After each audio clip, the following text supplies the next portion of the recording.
everybody, I'm Tom Vasel. Welcome to Board Game Breakfast. Yeah! We're going full bore. If you haven't noticed, we're doing a Kickstarter for the Dice Tower. You can find it at dicetowerkickstarter.com. This is where we get the majority of our support to go through the year, and we fund it. Now, we still have stretch goals, and there still is cool rewards for those of you who back, so you can check that out. And we don't want to keep banging you over the head too much with it, but I do want to mention it, and we really want you guys to know, the folks of you who have supported us, we really appreciate you. And we're hoping that you're enjoying the content already. Hopefully we'll have some exciting announcements and stuff over the next coming weeks as we talk about different things that we're planning to do over the coming year. So with that being said, we're just going to jump right into this show, which is a variety show about board games. And let's get started with what I found on the internet.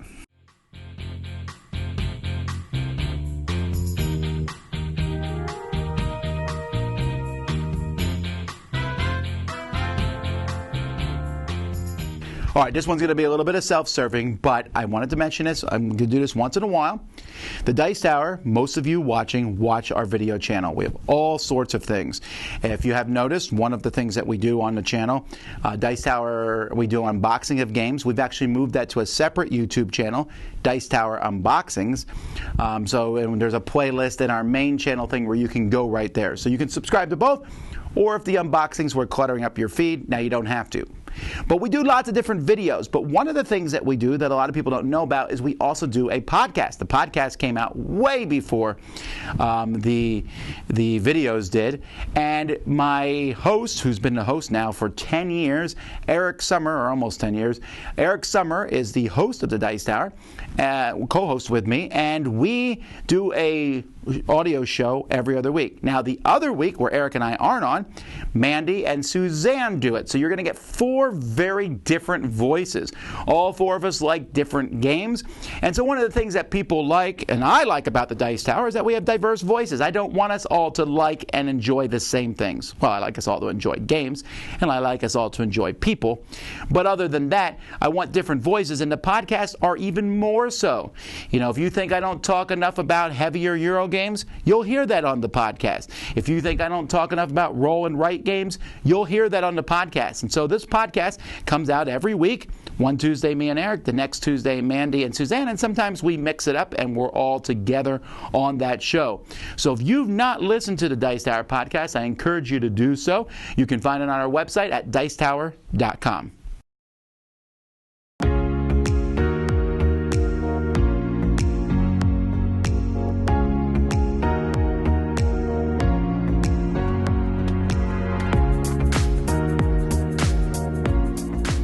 Hi guys, I am Randy. I'm Ellen, where we game together. What you just saw was our entire collection of games.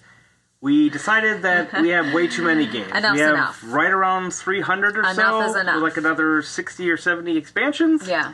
And some people have more, some people have less. We're not here to judge you either way. No. But for us, I'm judging myself. That's too many games. Too much, okay? We're just not going to play them all. I'd like to breathe a little bit in my house.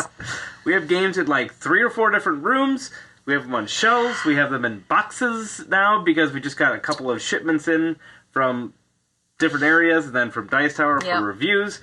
So it's time to purge a little. Yeah. So please join us for the next, I don't know, however few long months it takes. or so. Sure. As we go through, we're not going to go game by game. We'll take chunks of games, tell you why we're keeping them, why we're getting rid of them. Yeah. And then the plus side of this, we're going to put those all back to the shelves and we're going to organize them. We're going to clean and organize. I think we're going to go for like a party game. It's going to feel so good. Gateway game, Euro game, kind of just so they're generally in the same area by genre. Exactly. Or not genre, but like type of that's game, what I guess. called it. Sure. So that's our plan. Let us know what your organizing is. Yep. You know, some people do alphabetical. I would not be able to do that. Yeah, no, it wouldn't it would not stay nice. Some people just put them on the shelves and however they look good. I'm just like, colors, all those things. This is how we're doing it. So please join us on our adventure. I also want to show you first 2 games. I was just going to say the first 2 games that we're getting rid of are these 2, and it was a little hard to say goodbye. Okay, so there's that. Jaipur and Lost City. And here's why. Randy and I are photographers, as you know. We got talking to a client, and he's like, man, we got a 1-year-old And it's Wisconsin and it's cold in winter. I don't get out much, and I'm like, you gotta play board games, man. And I saw a little twinkle in his eye. It was so faint, but I saw it. So I told him about board games, and as soon as we got home, I'm like, we gotta send him games. So Jaipur and Lost Cities are both excellent games. They are. Lost Cities, we definitely don't play anymore. Nope. That one can definitely go to them. Jaipur, I like a lot, and I'm sad to see where this one go, but it does have the app, which is pretty good. Right. So it'll still be with us. It's fine. But I think they'll both enjoy those. They're great 2-player games and easy enough to get them started, I think. Yeah, definitely. See us on the next one. Bye. Hi, everybody. Hello, we are Ryan and Bethany. From Ryan and Bethany Board Game Reviews. All right, today we're continuing our series of talking about Harry Potter-themed games by talking about Death Eaters Rising. But before we go into that, we're going to talk about what we're doing to try to achieve better health in our lives. And right now, it's the time of year where we're checking up in on our New Year's resolutions. So how are you guys doing? So far, I'm doing okay. I've lost a few pounds. I'm feeling motivated and feeling good. So let us know how you guys are doing on your New Year's resolutions down in the comments below. All right, but enough about that. Let's talk about Death Eaters Rising. All right, this is a full cooperative game where you are taking on Death Eaters, you're taking on Voldemort, you're trying to save locations from his control, you're trying to save wizards from, getting sent to the Hogwarts infirmary. So it's tough, but it is a lot of fun. It is super tough, you guys, like super tough. I haven't won once, but I like that. I like that in a cooperative game. If things are too easy, then Ryan and I get rid of the game because it's just not fun for me. There is not a lot of components in the game. There's just a small kit cards, some gems, and some tokens, but they managed to fit a whole lot of game and a really tough game in that amount of components. So I thought that was really clever. Yeah, and to piggyback off of that, I liked the amount of table space it took up, which wasn't a lot. It didn't take up a huge amount of the table space while still having a lot of different things going on. So I thought that was kind of cool. This does have the exact same mechanisms as Thanos Rising, so if you have that, you don't really need to have this also, unless you want that really sweet Voldemort mini. So yeah, that's a reason to buy this as well.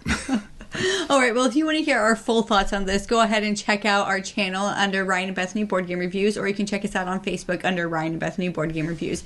This is Ryan. I'm Bethany, encouraging you to have a happy, healthy breakfast. Bye, guys. Bye, everyone.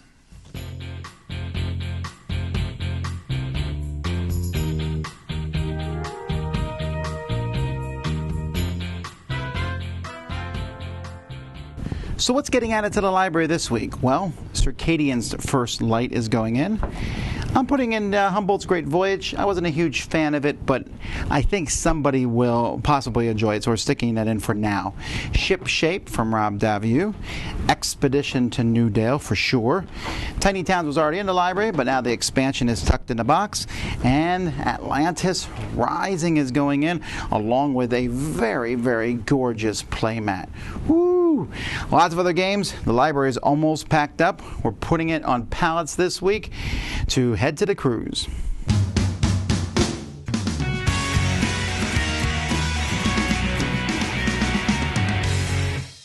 Hey there everyone, it's Jen, the board game librarian, flipping some pages and pushing some cubes with my segment From the Page to the Table. I'd mentioned a couple of weeks back when I did Red Rising that our summer reading theme this past summer in 2019 was space, and I did lots of space works, Red Rising amongst them. One of the other ones that I did was, if I turn it the right way, Artemis by Andy Weir. Same gentleman that did The Martian. This we have in here, we have a protagonist. She and her father live on the moon. The moon has been colonized, and it's kind of like this rapscallion group of people, almost like the Wild West, where they're trying to make ends meet. They're trying to build this new civilization, and we got some things going back and forth. So when you're colonizing a new civilization, you might be interested in Alien Frontiers. 2 to 4 players, 90 minutes, ages 13 and up, either Game Salute / Starling Games. So a game where you are colonizing a new otherworldly civilization. Dice placement game and dice placement games are my jam. I love them. The Alien Frontiers and I have a love-hate relationship. You're doing all of these things. You're using your dice as workers. You're going out. You're using resources, building new things like we do in Artemis a couple of times. And I never quite seem to get it fast enough. I still love this game. I think it's one of the classics in that particular mechanic of dice placement. I love how the board is deeply influenced by classic science fiction authors and works. That is all for this week. Have you read Artemis? Have you played Alien Frontiers? Do you have a love-hate relationship with it like I do? I'll see you next time. Happy breakfast! Hi folks, my name's Andy and welcome to Potable Gaming, the show about games which are fun to play in pubs and cafes. I am back and I'm starting with a game that you guys have recommended me a few times now, and that is Condottiere. So in Condottiere, you and your opponents are rival Italian noblemen, battling over control of Renaissance-era Italy using your armies of mercenaries and your vast wealth. And you do this very simply. On somebody's turn, they will decide which area you are battling for. You will then play cards from your hand to try and determine your strength. So you have a mixture of mercenary cards, which are numbered 1 to 10, and you also have some special effect cards. Each turn, somebody plays a card or passes. Once you've passed, you're out of the battle, and you keep going until everybody has played enough or has passed. At the end of this, you will look at the numbers everybody's placed, score the highest, and the winner gets to place their cube in the battle zone. You do this until you've got 3 adjacent sections. What makes this interesting though is that in between battles you don't necessarily get a chance to refresh your cards. What will happen is you will look, and if somebody has 0 mercenary cards, they can choose to discard. Once somebody's chosen to discard, everybody else can. And so you might discard, get a fresh hand, but everyone else keeps theirs. But if you're the only person left who hasn't got who's got mercenary cards, you've got to refresh your hand. And this is a great way of forcing somebody who has been taking up or keeping a very strong hand to win that crucial area, getting rid of their cards and making you all start again from a level playing field. This game is brilliant. I can't really do it too much justice in 2 minutes, but it's so good. All those special abilities are great. The bluffing, the using cards to pull cards back into hand, they are fantastic. In terms of portability, it is brilliant. This is a tiny little board. These are great cards. These are fantastic pieces. We played this for the first time at UK Games Expo in a bar, and we really enjoyed it. We made a friend. It was good times. I can see why this is recommended to me, particularly for the shows that I'm doing. I love area control, and I really enjoy the fact that I can take it out in a box about the size of a hardback book. So anyway, folks, thanks very much. I've been Andy, and it's your round.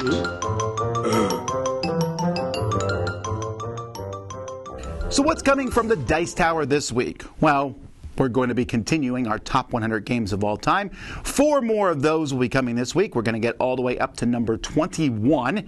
And once we hit 40, Roy and Mike, who have already been doing them with us, and I've seen that you guys have been enjoying that, will be starting their top 40 games of all time. So once we hit 40, it's going to be even more grandiose and fun. We're also doing some live playthroughs this week. We're going to be doing the Return to Dark Tower, playing through that. Foundations of Rome. Both of those are going on Kickstarter this week, so hopefully you'll have a chance to see that. And I think we're going to do another live playthrough this week. And then I'm going to be doing several reviews, although I don't know which reviews yet. I have a pile of possible reviews, so we're going to be going through some of those near the end of the week. We're preparing for the Dice Tower Cruise, which is just a week and a half away. So we're getting ready for that, but we're still trying to put out as much content as we can, and we hope you enjoy it. Hi, we're Board Game Opinions. My name's Jonathan. I'm Steve. I'm Amy. I'm Mark. And this is our speed quiz where contestants are attempting to guess as many games as they can in a particular category, and this week's category is exploration games. So any game in the top 500 on Board Game Geek that involves some kind of exploration element to it. There are 36 possibilities they could get. As always, it's 2 points if it's a game I've not played and 1 point if it's a game I have played before. And we're going to start with Mark. Mansions of Madness. Yes. Gloomhaven. Yes. Discover Lands Unknown. No. Descent 2nd edition. Yes. Baldur's Gate. No. Betrayal at House on Hill. Yes. Should have got that one. Why have I had a block? Let's go with Imperial Assault. Star Wars Imperial Assault, Yes. no. Zaya Legends of a Drift System. Yes. Fallout the board game. No. Merchants and Marauders.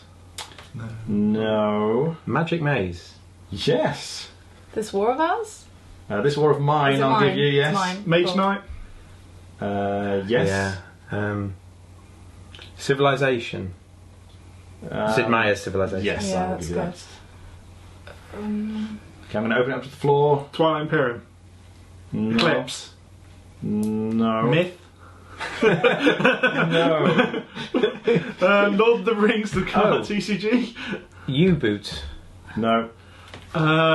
Seventh Continent's got to be on there. Yes, that is. Is Tainted Grail on there yet? And it's time, I'm afraid. Give me a second to top the scores and we'll see how they did.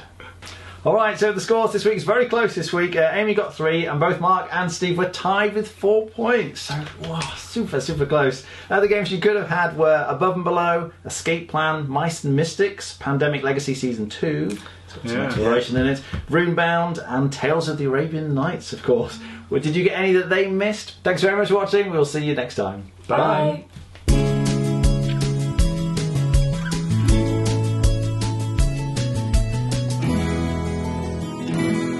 Today I wanted to review, as I review things that aren't games, I'm going to talk about The Mandalorian. The Mandalorian TV series on Disney Plus is now complete, or at least season 1 is complete. And so I want to talk briefly about that without spoiling it too much. Although the main spoiler of the series, something that happened in episode 1, is all over the internet, and there's no possible way that you could have avoided it by now because it's everywhere. The Mandalorian for Star Wars. So let me talk about myself with Star Wars. When I was young, Star Wars was probably my favorite movie franchise there was, all the way up until Lord of the Rings, and Marvel usurped that. But I still like Star Wars, maybe not as much as I once did. And I've already talked about the Skywalker movie, The Rise of Skywalker, and I like the new Star Wars movies, but I'm not like dying to see them. The Mandalorian, on the other hand, I was very excited to watch that. I saw the trailers for it. It looked like a tough, gritty, Western-style thing.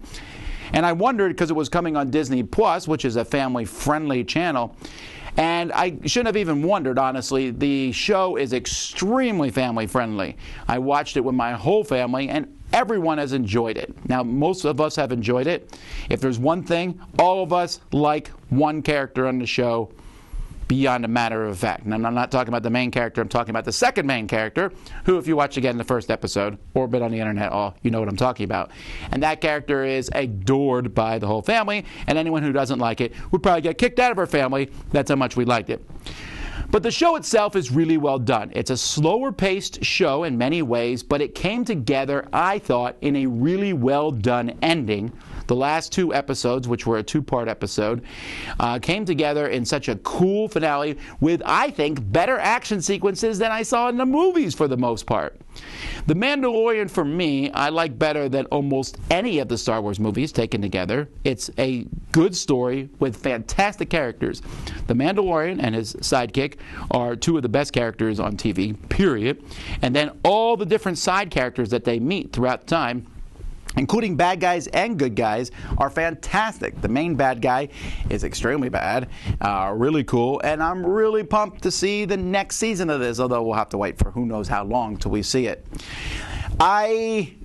I'm glad we watched it week by week. Each week we watched 1 episode at a time, which is fine. You know, it's been a long time since I haven't binged a show, but I think you could binge the show, but I enjoyed watching it 1 week at a time.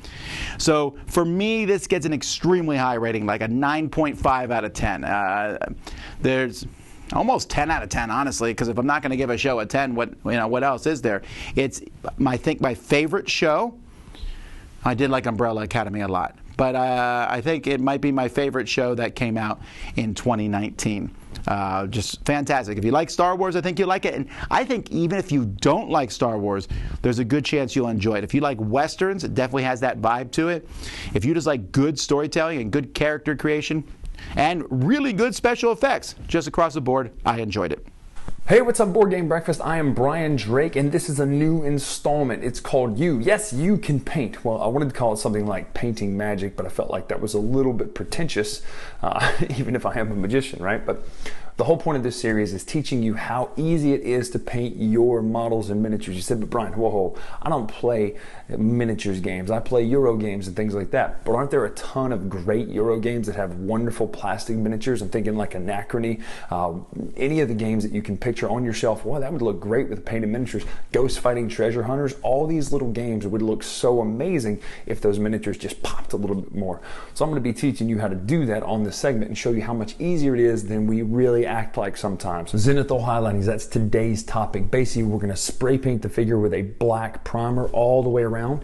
Then we're going to take white primer and spray paint from a 90-degree angle straight down to mimic realistic light. What this is going to do is going to make your job so much easier when you're highlighting later on. Let's take a look how to do that right now. Today, though, we're also using 3 characters out of Crisis Protocol. Now, this is Captain America, Spider-Man, and the Red Skull. Now, here's the deal, though. You could just substitute any board game miniature, any miniature game miniature that you want into this, because what we're trying to do is create free highlights. You want to get that coated evenly on all sides. You might be tempted to say, oh my gosh, my models are wrecked. They're just black blah sitting on a piece of wood. Well, hold on, keep the faith, and I'm going to show you what you can do with some zenithal highlights. So now you have 2 options. You can either hit these with a gray color at a 45-degree angle, but these figures are smaller, so we're not going to do that. If you had a bigger figure like the Harry Potter basilisk you've seen before, then those I would definitely hit with a 3rd angle. But this one we're only going to do 2, which means we're going to take white primer and shoot it straight down as if the sunlight was hitting it. And you can get kind of an angle on this, but the whole idea is to get anything with a turned up edge to get those natural highlights instead of having to paint them on yourselves. Just like that, from a straight down angle. So you notice the underside of these still has a lot of patches of dark, but anything upturned is now highlighted white. So that's zenithal highlighting. The beauty of this is when you go to highlight later with paints, because we're going to teach you how to do the right consistency on your paint, you don't have to do all the work. The paint will naturally do it for you in way less coats, and it will pop more, and you'll get a much better gradient of color. So hopefully you enjoyed this segment on how to paint, and we're going to come back over the next several weeks with all sorts of different tips and topics that will help you, even though you never thought you could paint some of the best looking miniatures out there. I'm Brian Drake. Make sure to follow us on Twitter and Instagram at Dice Tower Brian. Check out my reviews that I do here on the Dice Tower weekly. Until next time, we'll see ya. Okay, it's the New Year's. Everyone's making New Year's resolutions. Oh no, what's the number one? Of course, it's to lose weight. There's also other resolutions, but I want to talk about gaming resolutions. A lot of people resolve to play games. So there's 2 major resolutions. One is, I'm not going to buy any more games till I play the games that I own. I got people call it the shelf of shame, although now it's a shelf of opportunity. Whatever, it's a shelf of unwrapped games. And people say, I'm going to play these games before I buy new ones. The other is like a challenge. And the most common challenge is a 10 by 10 challenge, where you pick 10 games and you say you're going to play those games 10 times over the coming year. It's 100 different games, and it's a little harder than you might think to play 100 games over the course of a year. So these are things that people do. Now, there are 2 distinct opposites when it comes to board gaming. There are people who want to play everything that's new. I want to play new games and play them and then jump to the next game. Ooh, that's new, and then jump to the next game. And then there are people who want to play games and learn them and get fully into them and into a game they're comfortable in. At the extremes, both of these sides tend to really disagree with the other one.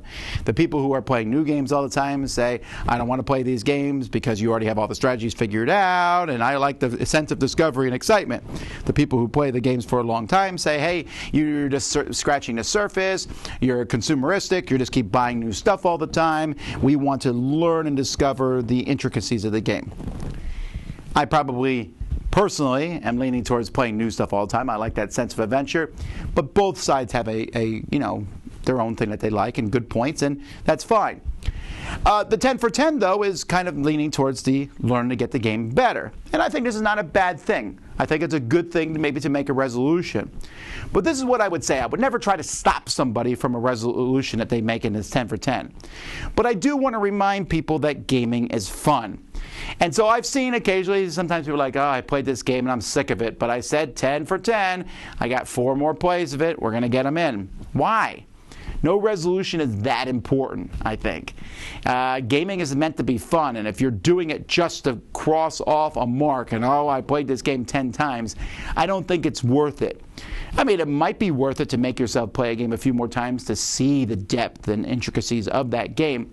But if you're not enjoying it, then get out. Fish and cut bait. Fish or cut bait, I'm sorry. Just get out of the thing and move on. Maybe pick a different game.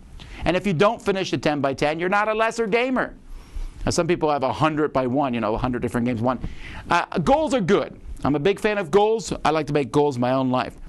And I think we should strive towards those goals. But I think sometimes we can switch goals. There have been times where as a teacher, I would teach something, and I say, here's the goal. Kids, you need to get to that goal. And then I'm like, maybe that's not the goal for that particular kid. Maybe this would be a better goal instead. And I think we can learn to pivot and move with that ourselves. Either way, it's the same thing we always say, have fun gaming.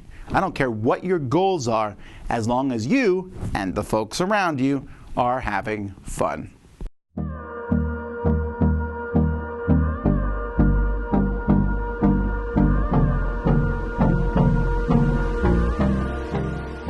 Hey you guys, it's Nick for Mental Health Minute, and I want to talk about game night or even just playing with one of your friends and what game to choose. We have all these games, and my collection isn't even as big as most for specific reasons, but everybody has a lot of games that are in this hobby most of the time.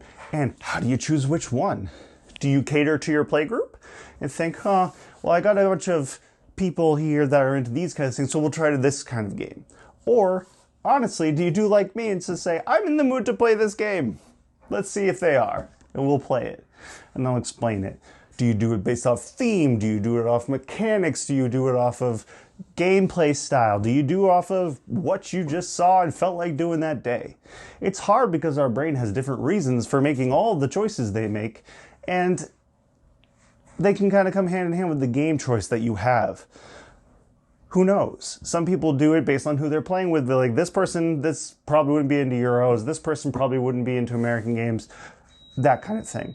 The only time I've noticed that a majority of gamers handpick games for the crowd they're playing with is when it's people who aren't into games or haven't really got into the hobby or aren't gamers in general. So that you see the Tickets to Rides, the Sagradas, the Pandemics, the Azules more often because it's a way to lead people in to really get into the hobby itself. So that's the only times that I really see it. Majority of the time people are doing that. But when it comes to gaming and people who are into the hobby, the hand-picking of things is a little bit different, or so I've noticed. What do you think? How do you do it? Because everyone has a difference of how they do things.